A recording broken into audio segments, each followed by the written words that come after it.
Hi, my name is Niko. I'm the founder of Tor, and I'm really excited to be speaking about the bridges that we're building between the Berlin and the Japanese ecosystem. And my guests today are Boris Jitsukata.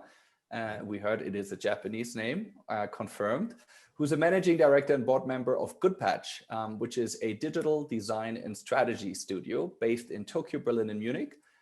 One that actually went public, which I find interesting in that type of business or industry.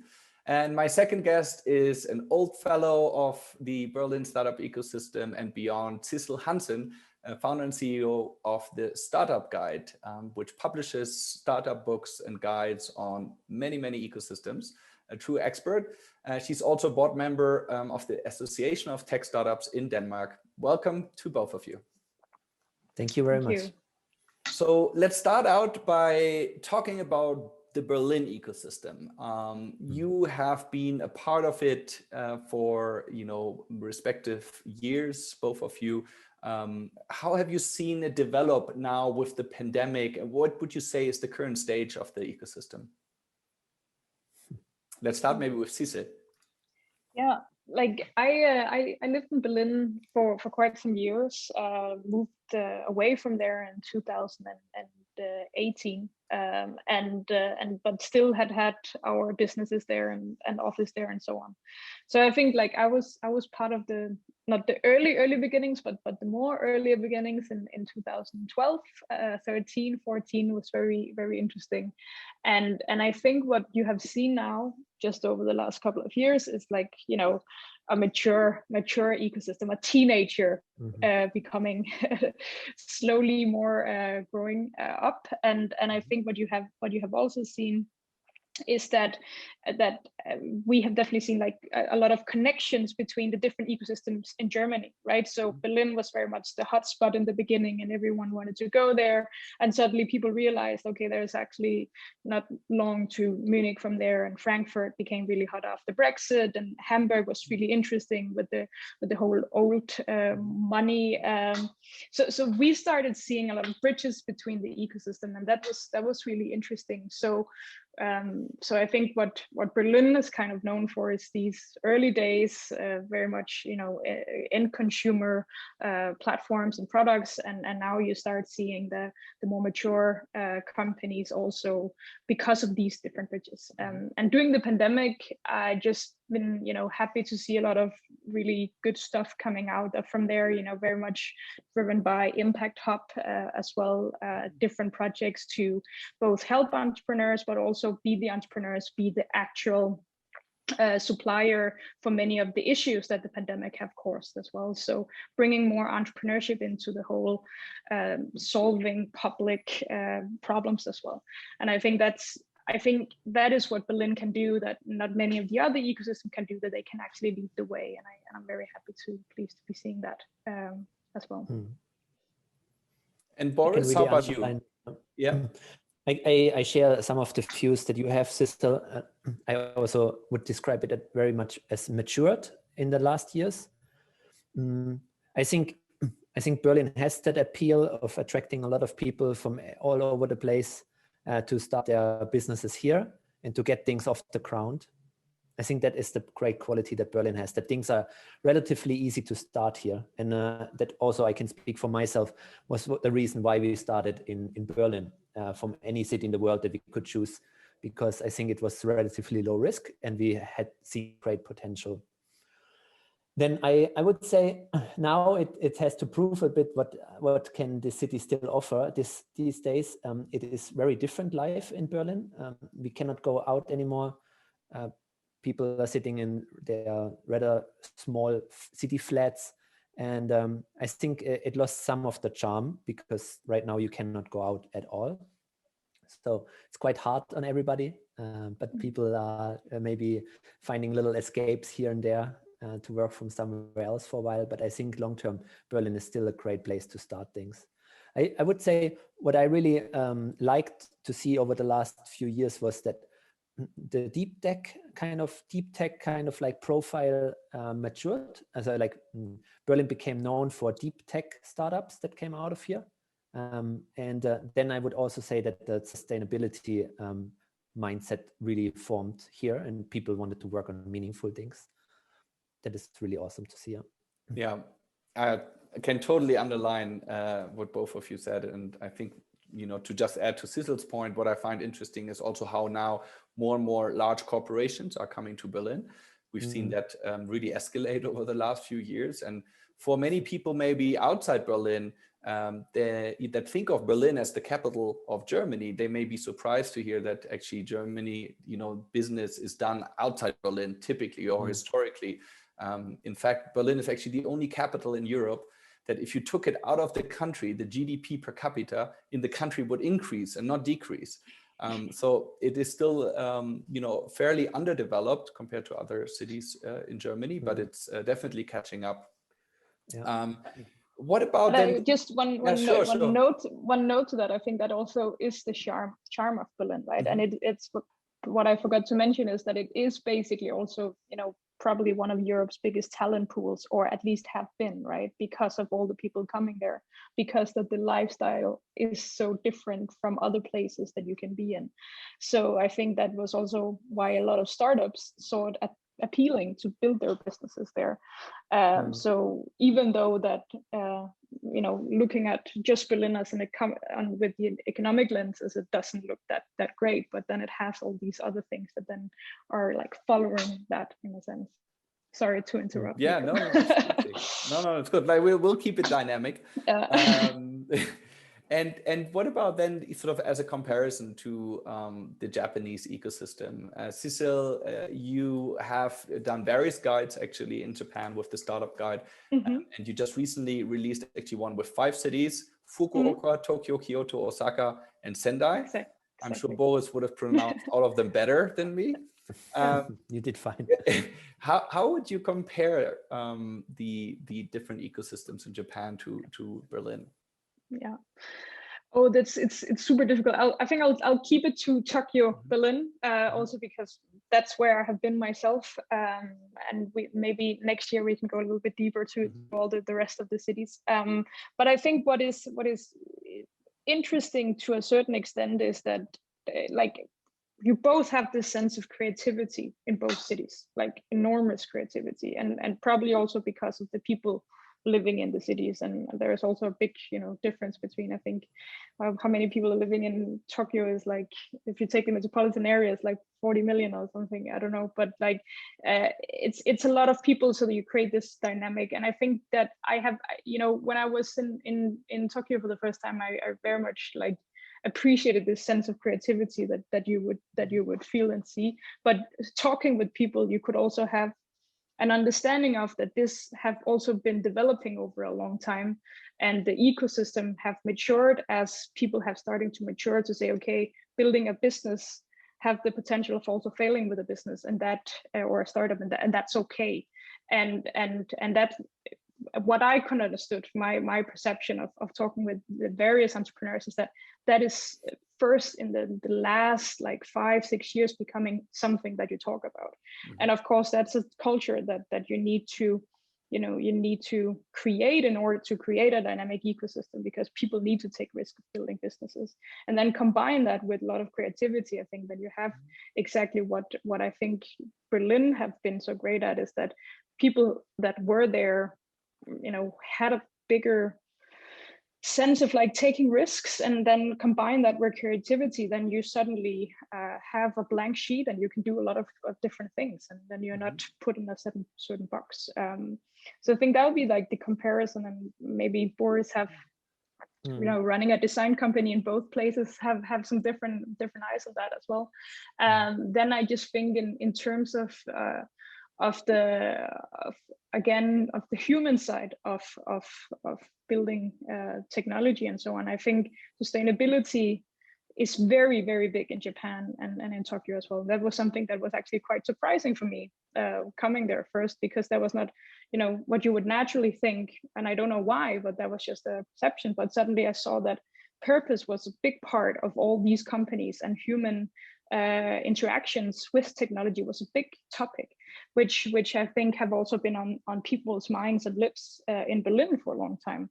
And again, as I said previously, I think sustainability is sustainability and innovation is very much, what people talk about in Berlin, and they are also showing the way to the rest of the German ecosystem from there.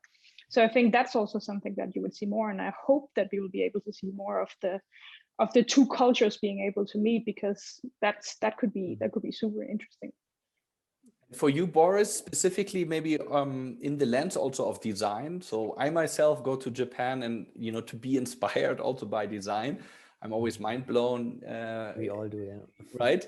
But then I hear also for Japanese, Berlin seems to be an interesting city when it comes to design and creativity. What's your experience in both of those ecosystems? Yeah, so I think Tokyo is one of the best cities in the world to do business in. And it's so condensed.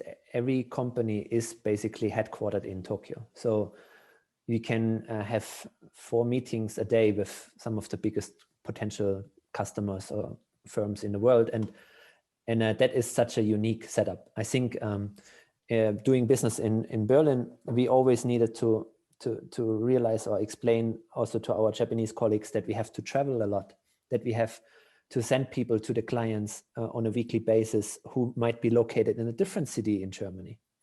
And that was quite difficult to deal with before the COVID situation. Now, luckily, everybody shifted and we can do workshops remotely. And that is feeling fantastic, I think, for everybody involved. So people were forced to kind of shift a bit. But I would really say it's so difficult to compare Berlin with Tokyo. I think Tokyo, I would describe also as very commercial. It's business, non-stop. People are really having a great attitude towards work, really neatly dressed and show up, Then you have Berlin, which is, I think, the complete opposite. And people are having a much more free spirit here and much more individual kind of expressions of who they are and what kind of lifestyle they live. Not neatly dressed. Not neatly dressed, yeah. But I always look back in the summers, right? When you see in Tokyo, it's super hot, 35 degrees. People are still well dressed in their suits, and then you have people running around shirtless, in Berlin, and it's kind of okay and normal. But I like that. So like when Japanese friends and business partners and so on come to Berlin, I mean, they feel really free, they feel like it's inspiring them because people are just expressing themselves so much. And I think that is a fantastic quality we shouldn't lose. And what about like sort of the, different ways of working? I mean, Boris, you must have a lot of experience with your Japanese colleagues and then building the office in Germany. And I'm sure there's some kind of exchange also between your two offices. What can we learn from the Japanese work culture and vice versa? Maybe if I just can build up on a bit on this, also this connecting it to the startup scene, and what the comparing these two scenes, I have some more thoughts actually. I think in both places, what have been quite popular has been becoming the company builder format. I think that is such a famous example for Berlin ecosystem. So many company builders have been created, and it seems to be a suitable form of people trying to get into the entrepreneurship world, maybe starting out as an entrepreneur in residence and building for a venture builder up some venture as a partner maybe first, and then maybe taking it over. That model has also been explored a lot in Japan, and it seems to suit those risk-averse cultures that we have in Germany and in Japan. I would love to see some more real entrepreneurship, where you're out in the open and you stand on your own feet. But that is, I think, what maybe many people try out in the beginning if they have to decide between consulting or going into the startup ecosystem. And then what is quite a difference, I think, with the exit scenarios that we have in Japan and in Germany is the IPO is still very common in Japan. And most successful companies would pursue an IPO at some point. I don't have the exact number, but last year also a few IPOs happened because of COVID, but it was still a lot. much more than in the other place. And that is quite helpful, because then the investors, corporate investors, and so on, they all know kind of like what they are signing up for. And in Europe, it's still a bit more vague of founders trying to find their own vision for their company, because it seems kind of sad if you have to pursue an exit from the start. But these conversations quickly go that way when you're raising money. And so what's your exit scenario, right? And I think it's a beautiful thing that the IPO still exists, or can actually be maybe a new kind of IPO, maybe a small IPO, maybe you're profitable, because it gives you that long-term perspective. So you can actually start building a real company after you take the company public, and continue to grow it also as a founder in charge. And that is, I think, really cool setup that I'm missing that a bit in the German ecosystem. And that you've also experienced firsthand, right? I mean, when I looked at the website of Goodpatch, that was one of the things that surprised me the most, is that, you know, you are a dynamic and fast growing agency or studio, you know, in design and in strategy. But at that size, I wouldn't know a German company that has gone public. How was that process? What were maybe one or two of the learnings for you as a company? Kind of really interesting, because it happened also last year in the middle of the Corona time. So, and because I'm in my role is kind of responsible for both organizations, I'm a board member also in a Japanese firm, then I experienced it firsthand. And the German company is a subsidiary, so it's relatively small, and we have like 30 people. So we wouldn't have to be so professionally audited and everything, you know, if we wouldn't have this connection to the mother company, to the holding in Japan. But we went through this process, and it was really interesting for the Berlin team also to do over the last few years, leading up to the time of IPO. So you really professionalize your business processes and have to be 100%, you know, transparent and clear. And that it's quite a different IPO. So it's like we see profitability. It's a self-sustaining business, and then you take it public, and then you expect to grow it after you take it public. So, and in our case, it is not only the agency business, but we have own software products. And what we're now able to do is also to do more VC investments ourselves. Also M&As we are pursuing now. And so like this opens up new possibilities. It is hard for any design agency to stay independent. And I think becoming a product studio where you diversify your business and do new things like we're doing now is really necessary. Otherwise, you're gonna maybe just be forced to sell to a bigger firm at some point. And we have seen it so many times in the design industry as well. And Sissel, would you have, you already, you know, spoke about a few in terms of, you know, sustainability, etc. But any concrete learnings that you think maybe Japan can do from this story of Berlin or vice versa? So from Japan, what we can learn in Berlin from Japan, I think there's so many things. I think everyone should just go there once a year. I think that's for me, this has been like, you know, I think what Boris always has said, like one of a place to be inspired, right? And I think what is so interesting is that you know, you have these, you know, this island basically where they are kind of self-sustainable in the way with their innovation and their technology and so on. And what is quite unfortunate is sometimes that some of these technologies are just being kept there and not really being exported. So that's something that I've been having a lot of conversations with Japanese startups about. Is like, how can we take some of the things that they have learned to Europe and then vice versa. So I think the bridges between, which is also something that what is great that TOR is now doing, is building the bridges between the two countries, because that in a sense, you have such a big market in Japan, right? So you don't even have to export it. But I think in the name of sustainability, we have to export the good ideas and the good innovations that are happening. So we don't have to come up with the same, building the same table one more time. And so that's something that I think, that if we could get more like Japanese technologies and innovations to Europe, that would be very interesting. But I think we have a big barrier, which is the language barrier, right?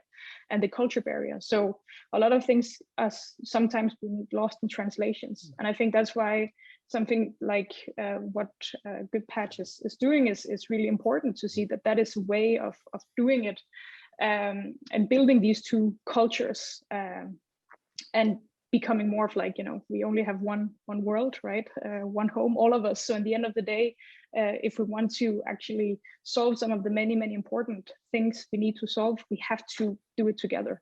So collaborations between these two would be very, very necessary. And Boris, what do you think can we expect sort of in terms of actual business for startups that go beyond their borders and actually tackle a market like Japan, or for a Japanese startup to tackle a market like Germany? And do you have any concrete examples maybe from the portfolio of companies that you work with, what worked well? And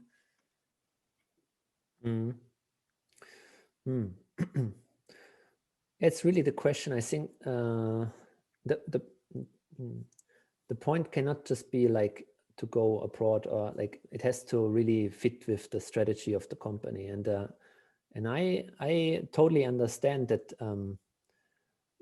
this mindset that, hey, the market in Japan is big enough, you don't need to do that. Like it's even a bit like probably a little bit out of respect too. Like, why would I try to enter another market? Like I'm here at my home market and I'm doing good here. So like, I don't need to take away the market from somebody else overseas. It doesn't have to be that goal. It's also difficult if it's just empty promises of like, I've seen a bunch of like startup competitions or something like where cities wanted to attract maybe Berlin-based companies to Japan, and what are they supposed to do there? It's really important to ask yourself what is important for your business, and then just make a strategy based on that. And it's really like tough to experiment with a lot of things here and there. You have to be hyper focused, on your goals. I think what only can change certain things is if we make personal experiences and personal connections. And I have a few people, who come every year to Berlin or who go every year to Tokyo, and they start building relationships, but it takes really time and many years. I think when I think about some companies, like we are now, for example, doing work with Toyota out of Berlin towards Tokyo. So it's really fantastic collaboration. And they've been flying all the way here to meet us, and we also work with them in Japan, but we really work with the Berlin office and the Toyota team, and that is a really fun learning experience. I think there is a proper setup, a client who supports this and knows why we are doing this collaboration, because we're building something particular here in Berlin. But this is, I look forward to these weekly calls. It's so much fun to collaborate across the borders. And I think it starts from, these kind of projects and then goes into a bigger thing.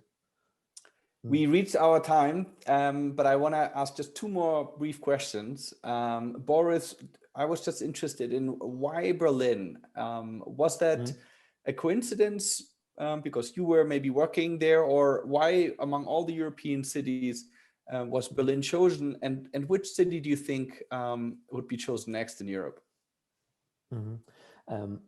So actually, it wasn't my idea with Berlin. It was really our Japanese founder now, Fumi's idea, and he really loved SoundCloud and Wunderlist back in the days.